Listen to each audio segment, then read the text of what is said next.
Ancient technology. Comments.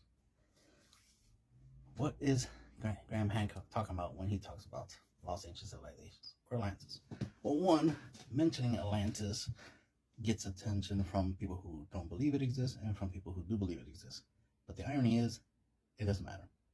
It doesn't matter if Atlantis exists or not, because it doesn't change the concept of Atlantis. The whole idea of Atlantis is an ancient civilization that was advanced, that it wasn't primitive, it was advanced.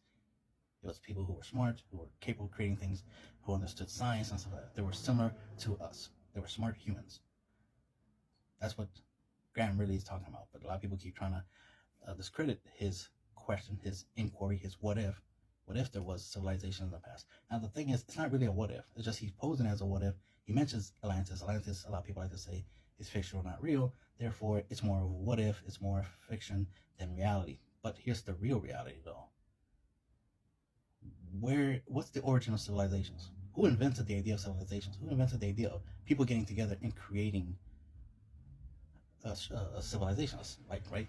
Structures, agriculture, right? A system, basically government, right?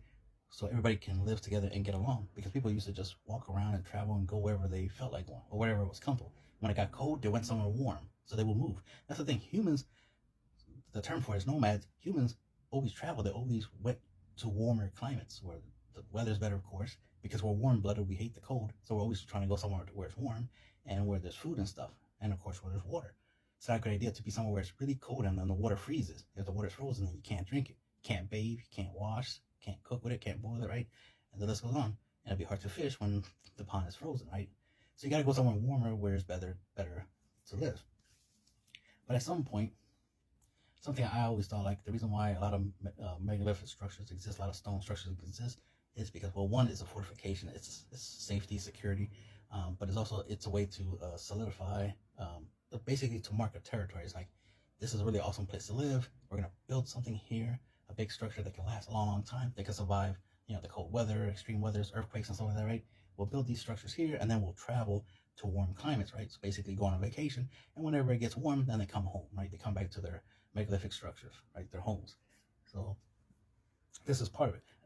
The other reason for big megalithic structures made of stone, is because you want it to last long. Yes, last long for what? Not for us to turn it into tourist attractions. Last long for the next generations of humans to have access to it, to be able to have a place, shelter. So they made permanent shelters, which is these big megalithic structures, in these habitable areas, these areas where you can live, right? And that's the thing. So it's like, who came up with that idea? What group, right? Who was the first people to create these civilizations, right? So that's the real question that Graham Hancock is posing, and he's asking. It's like, what is the origin of civilization? Not just the origins of human, because most people be like, oh, it's Adam and Eve, or we descended from apes or something, or we're all from Africa, and the list goes on, right? Big Bang Theory and all that stuff, or God, right? But he's talking about civilization. What is basically the birth, the beginning, the God, right? The Adam and Eve of civilizations, basically, right? What was the first advanced civilization? Because that would be the civilization that clearly started a civilization, right? So, and they built the stuff for people to be able to use, to live in for long periods of time. So that's what we're trying to contemplate, is what are the ancient civilizations, not just one, more than one, that got advanced, they got similar to where we at. They learned science and stuff like that, and figured out a lot of stuff. And then that knowledge was clearly passed on, because later generations, right, later civilizations popped up, and they suddenly had this information. The Romans, the Greeks, right, the Mayans, all this stuff, all the civilizations had this stuff. Now, some civilizations claim that, well, the stuff that we have already existed before we got here. Okay, that's possible. And that's the thing, it gives the idea. Because here's the funny thing, we didn't know dinosaurs exist until we found their fossils, right? And we didn't know Neanderthals or others. There's more than just Neanderthals. Other species of humans exist. We thought it was just we came into existence and that's it, right? There was only one species of human, which is the Homo sapien.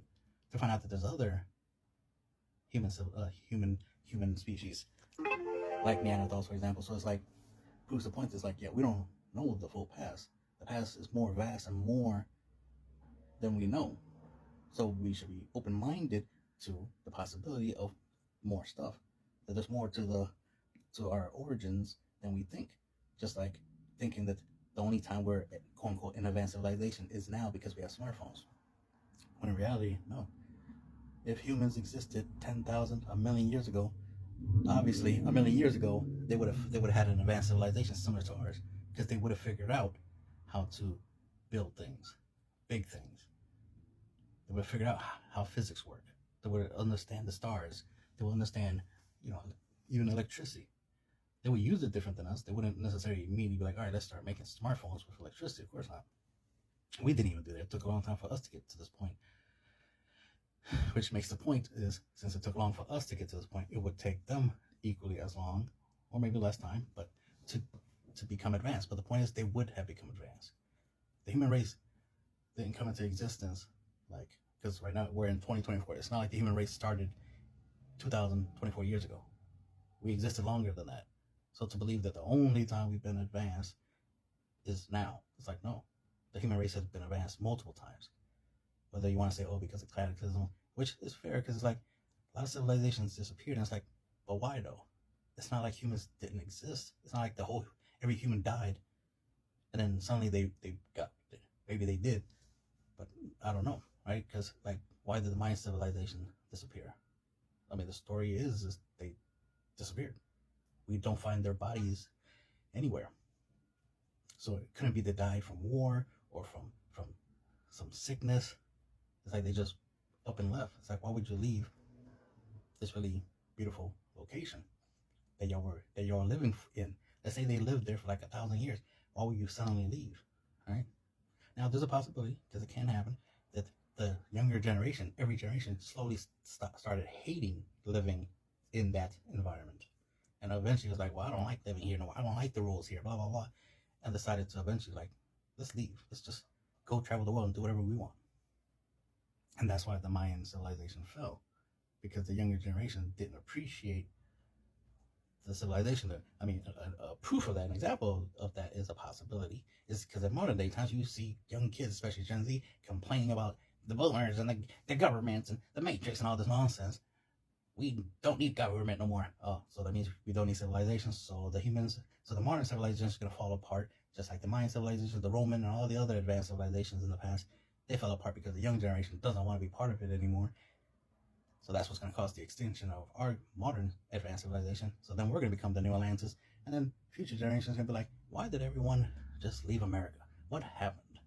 And they're not going to realize it's just dumb shit because of TikTok and shit like that is the reason why America or any other advanced or modern civilization fell apart, because the young generation didn't want to follow rules, didn't want to maintain the status quo, not realizing that they could have a positive effect on it. If they think the status quo currently is bad, they can fix it by being part of the status quo and then fix the bad parts and make it a good status quo. But instead, they rather just get rid of the whole system. Instead of fixing the system and making it good, make it great again, they rather just get rid of it. And then what? You know what happens when there's no system? Then it's just chaos, it's selfishness, gluttony, all these stupid things, and then just the fall of the human race. The fact that most guys and gals don't want to reproduce, don't want to keep the human race alive, right there is just proof that it's the younger generation that ruins these civilizations.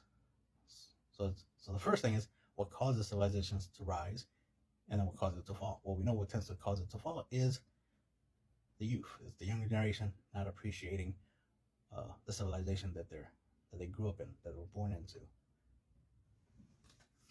So they tend to not want to keep the civilization going, so it ends.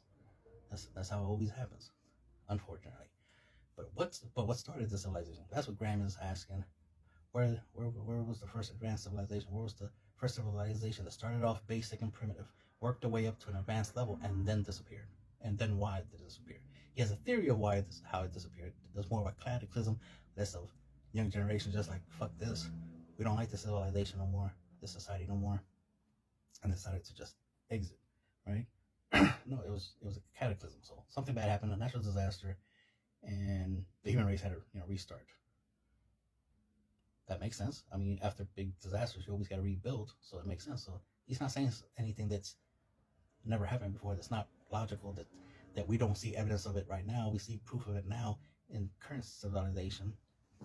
in current society. So he's talking about logical shit, but you got a whole bunch of people trying to come at him as he's being illogical because they want to negatively attach Atlantis. And I wish he stops mentioning Atlantis. I love the term Atlantis. I like the name Atlantis. I use it as a name to refer to lost ancient civilization. But to me, it's like logically there was advanced civilizations. Egypt is one of them. Rome, right? The Mayans, Göbekli Tepe, right? All of these places, they all are advanced because they're not just people in wooden huts fishing, right? Being primitive. They were like, oh, let's make some big stuff out of stone and stuff and create a civilization. So yes, there was lost advanced civilizations in the past. So we should be looking for it, and we do have evidence of it. So let's keep looking.